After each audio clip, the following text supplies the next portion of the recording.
तो कैसे हम कह सकते हैं कि हम आज़ाद हो गए? अंग्रेज भी ऐसे ही करते थे, उसके खिलाफ आवाज। सरवन जी, क्या आपको लगता है कि आप आज़ाद हैं? देश को नमस्कार दोस्तों, स्वतंत्रता दिवस की बहुत बहुत बधाई हो। आज ही के दिन हमारे देश अंग्रेजों के चंगुल से छुटकारा पाया था। हमारे देश करीब 200 वर्षों तक अंग्रेजों के गुलाम थे। लेकिन दोस्तों, यहाँ पर सबसे बड़ा सवाल उठता है कि हम लोग गुलाम थे ही क्यों, और क्या दिक्कत था अगर गुलाम ही रहते। आज आज़ाद भी हो गए हैं तो क्या फ़र्क पड़ता है? आप अगर 1947 का गरीबी और अमीरी का अनुपात देखेंगे और आज के गरीबी और अमीरी का अनुपात देखेंगे तो कई गुना ज़्यादा है, कोई बदलाव नहीं हुआ। मतलब जो गरीब और अमीरों का अनुपात था 1947 में, उससे कई गुना ज़्यादा आज गरीबों और अमीरों का अनुपात है। तो फिर क्या बदलाव हुआ? बस फ़र्क इतना है कि आज हमारे देश में विदेशी आदमी शासन नहीं कर रहे हैं, हमारे ही देश के गोरे आदमी हैं। लेकिन दिक्कत आज देश के साथ क्या हो रहा है? यहाँ पर बेरोजगारी देखिए आप, महिलाओं के साथ दुर्व्यवहार देखिए, और गरीबों के साथ वही है। गरीब और मिडिल क्लास लोगों को कुछ नहीं फर्क पड़ा कि वो आज़ाद गुलामी में थे और आज आज़ाद भारत में जी रहे हैं, उसे कोई एडवांटेज नहीं हुआ। आज़ादी का असली मतलब ये नहीं हुआ दोस्तों कि मेरा देश आज़ाद हो गया और हम अंग्रेज़ों को अपने देश से बाहर कर दिए, बल्कि आज़ादी का असली मतलब होता है कि अंतिम पायदान पे बैठे हुए वर्गों के लोगों को भी सही अधिकार मिला, वही अधिकार जो बड़े अमीरों को मिला। लेकिन वैसा कुछ नहीं हुआ है। तो आज के शो में हम बात करने वाले हैं हम अपने युवा साथी से इन्हीं सब विषयों पर कि क्या बदलाव हुआ, क्या हम अभी भी गुलाम हैं।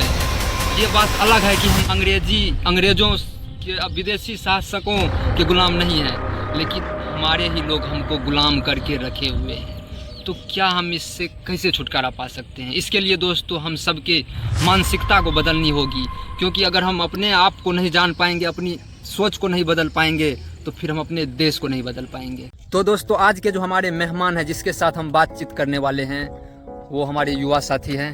पिछले 5 सालों से वो गवर्नमेंट एग्ज़ाम का तैयारी कर रहे हैं और इन्हीं के साथ आज बातचीत करने वाले हैं।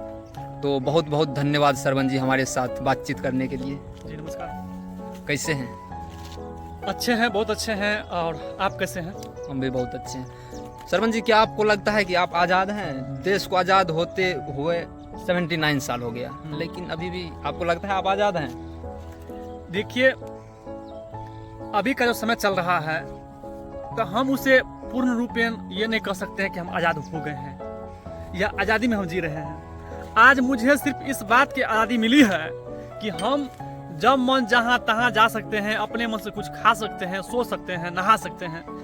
हम लोगों को अंग्रेजों से तो आज़ादी मिल गई, लेकिन अभी का जो हम लोग का गुलामी है वो हमारे ही देश के कुछ ऐसे पॉलिटिशियन से हम लोग गुलाम हो चुके हैं, जिसके द्वारा आम आदमियों के आवाज़ों को हनन किया जा रहा है, उसके आवाज़ों को दबाया जा रहा है।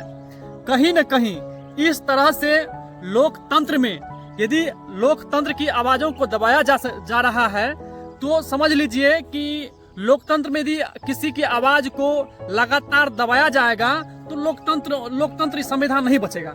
इसलिए मैं चाहता हूं कि सरकार को इस विषय पर बड़ी गंभीरता से सोचनी चाहिए कि आम आदमी का जो अधिकार है आप उस पे अपना जो है हस्तक्षेप न करें, क्योंकि संविधान ने हमें बोलने की आज़ादी दी है, हमें सरकार के खिलाफ आवाज़ उठाने की आज़ादी दी है, लेकिन सरकार के खिलाफ आवाज़ उठाने वाले को दबाया जा रहा है, पत्रकारों को ख़त्म किया जा रहा है और लोगों को जेल में डाल दिया जा रहा है जो उसके खिलाफ आवाज़ उठा रहा है। तो कैसे हम कह सकते हैं कि हम आज़ाद हो गए हैं? अंग्रेज भी ऐसे ही करते थे, उसके खिलाफ आवाज़ उठाने वाले को पकड़कर जेल में डाल दिया जाता था। आज हमारे देश के नेताओं जो सत्ता में बैठे हुए हैं, उनके द्वारा उसके खिलाफ आवाज़ उठाने वाले को पकड़कर जेल में डाला जा रहा है। और सबसे बड़ी बात, हमारे देश के पत्रकार, मीडिया लोग बिक चुके हैं। और आप देख लीजिएगा, जब जब किसी भी देश का मीडिया बिक रहा हो, लोगों के आवाज़ को दबाया जा रहा हो, तब वो देश तानाशाही की ओर बढ़ने लगता है। तो आपको क्या लगता है, अगर ऐसी ही हालत रहे हमारे देश के, पत्रकार सही चीज़ को नहीं दिखाए, जनताओं की जो असली मांग है उस पर काम नहीं करे, तो आपको नहीं लगता है कि अपना देश तानाशाह की ओर चले जाएंगे? जी बिल्कुल सही बात है कि तानाशाही की ओर चल ही रहा है। आज देखिए कि राहुल गांधी जी को देख लीजिए, जो सच्चाई बताया था आज उसको पकड़ धकड़ के जेल में डाला जा रहा है। हमारे कुछ शिक्षक लोग थे, प्राइवेट शिक्षक, जो बच्चों एसएससी में हो रहे धांधली, में कंटिन्यू हो रहे पेपर धांधली। लीक हो रहे हैं। अगर एक तो एग्जाम डिले करते हैं, आप एडमिट कार्ड देने में इशू करते हैं और एग्जाम ले भी लेते हैं थैंक्सफुली, तो आप सेंटर में बताते हैं कि टेक्निकल इशू है। ये सब किसकी जिम्मेवारी है? बच्चों हजारों किलोमीटर से, 2000 किलोमीटर से यात्रा करके जाते हैं परीक्षा देने के लिए, और वहाँ जाने के बाद पता चलता है कि एग्जाम कैंसिल हो गई। बताइए उन मिडिल क्लास और गरीब बच्चों पर क्या प्रभाव पड़ता होगा, उसके आर्थिक स्थिति, मानसिक, वो टूट जाते होंगे अंदर से। जी बिल्कुल सही बात है।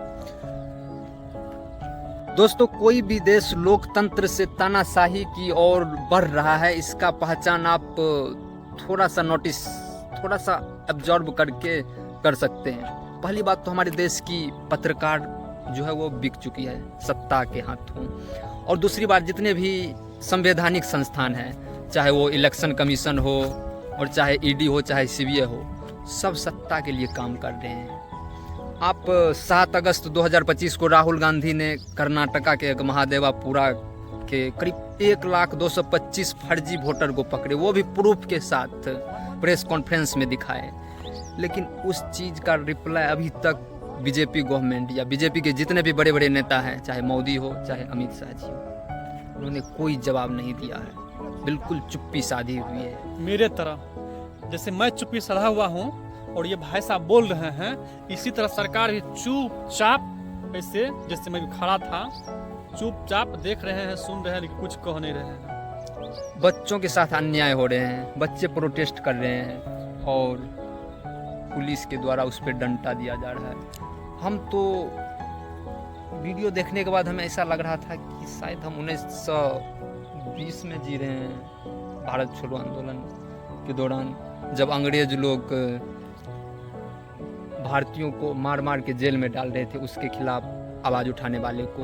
वही चीज़ तो दिल्ली में हो रहा था एक महीना पहले।